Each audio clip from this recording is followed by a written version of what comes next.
Americans are hungry for identity. We're hungry for belonging. We're hungry for a sense of our place in the world.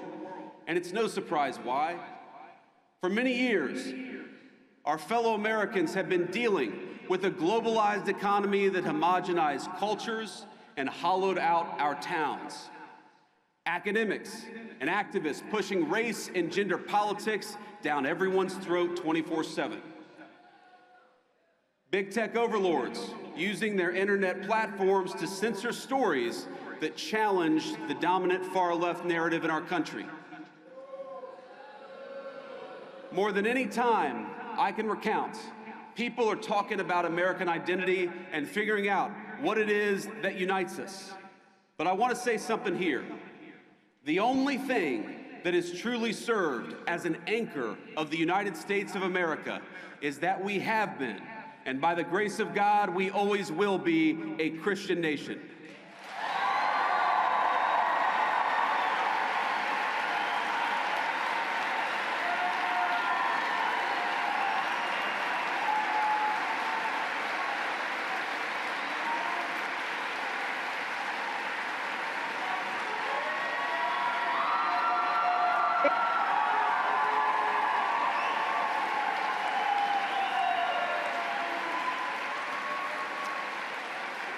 Now, I want to be explicit because, of course, the fake news media will twist everything that I say.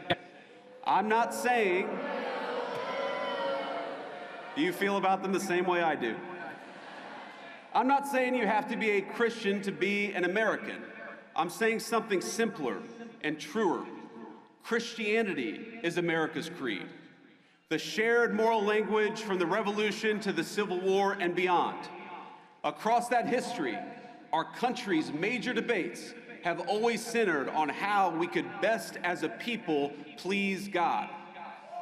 That creed, think about it.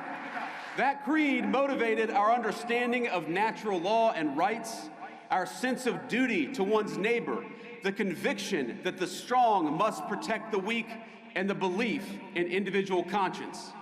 Even our famously American idea of religious liberty is a Christian concept. Because we're all creatures of God, we must respect each individual's pathway to that God. But over the last 50 years, there has been a singular focus, a war that has been waged on Christians and Christianity in the United States of America. And let me say, of all the wars that Donald Trump has ended, that is the one we're proudest of.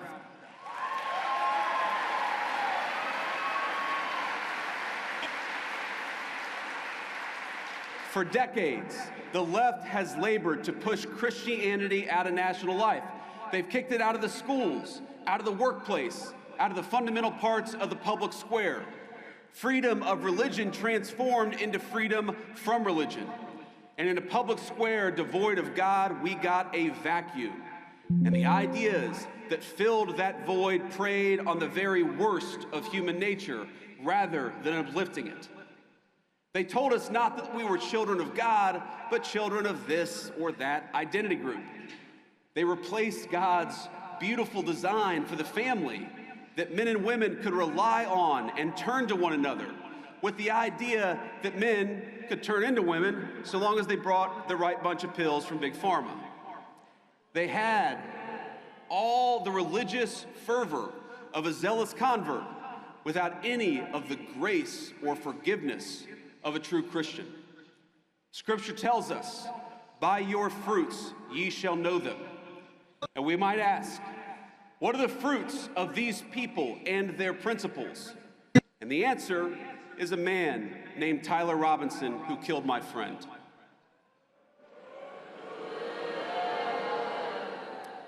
Think about it. He has everything that the far left want from our young men. He rejected the conservatism and the spirituality, the values of a small town family. He moved into a small apartment. He became addicted to porn. He became addicted to hate. And he ended up sleeping with somebody who doesn't know whether they're a man or a woman. That is the nightmare scenario, but that is the scenario that the left has actively advertised they want for American families. and the young men in the audience in particular, that is exactly why we have to fight them. Because the fruits of true Christianity are men like Charlie Kirk.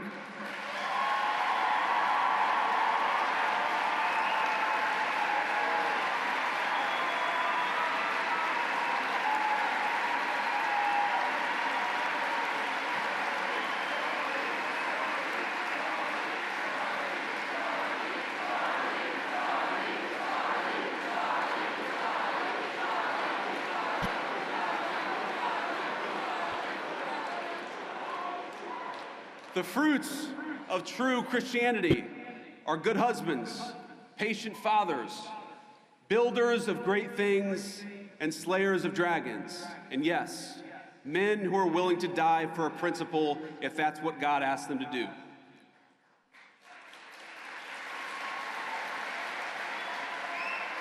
Because so many of us recognize that it is better to die a patriot than live a coward.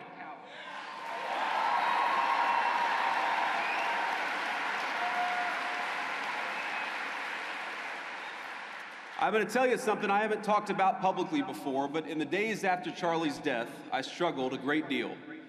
I'm sure many of you did too.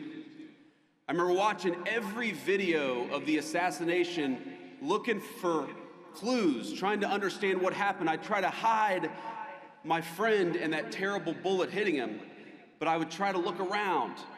I stayed up all night for many nights in a row, researching every conspiracy theory, going down every rabbit hole.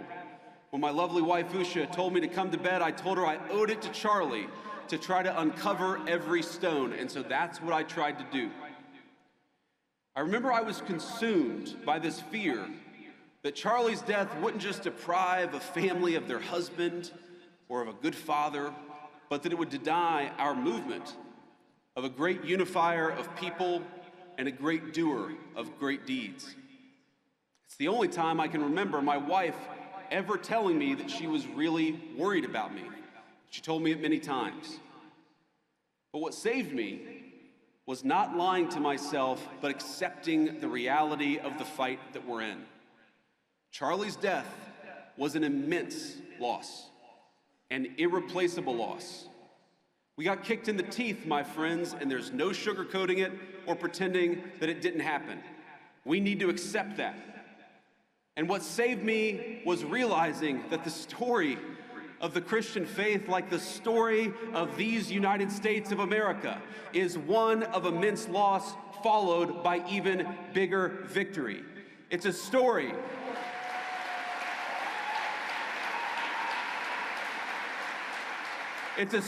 of very dark nights followed by very bright dawns. What saved me was remembering the inherent goodness of God and that His grace overflows when we least expect it. Not long ago, I spent time at a Christian men's ministry just a couple of weeks ago. And here's what they do. They take men who struggle with addiction or homelessness, and they help them get back on their feet. They feed them, they clothe them, they give them shelter and financial advice. They live out the very best part of Christ's commission. Now afterwards, I had lunch with 4 of these men. It was a couple of white guys, a Hispanic guy, and a black man. They had all struggled in their unique ways. Some had lost contact with their family, some of them for a very long time. Others were desperate to rebuild relationships with their kids so that they could see them on Christmas. But all of them were back on their feet. And what saved them? It wasn't racial commonality or grievance. It wasn't some philosophical jargon. It wasn't a DEI prep course, and it wasn't a welfare check. It was the fact that a carpenter died 2,000 years ago and changed the world in the process.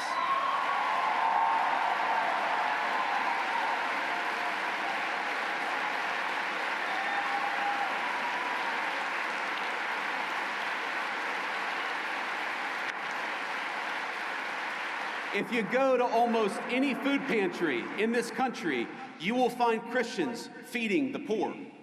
If you go to addicts whose families won't even speak to them, like my mom was at a certain point of her life, it's often the Christian ministries that stay with them at their very lowest moments. You'll find Christians sitting patiently beside hospice beds and in recovery rooms and in all the places of the world where people have given up on other people. And this is the moral truth we strive to center in our work in the Trump administration and in this great movement of ours. A true Christian politics, it cannot just be about the protection of the unborn or the promotion of the family, as important as those things absolutely are. It must be at the heart of our full understanding of government. Why do we penalize corporations that ship American jobs overseas? Because we believe in the inherent dignity of human work and every person who works a good job in this country.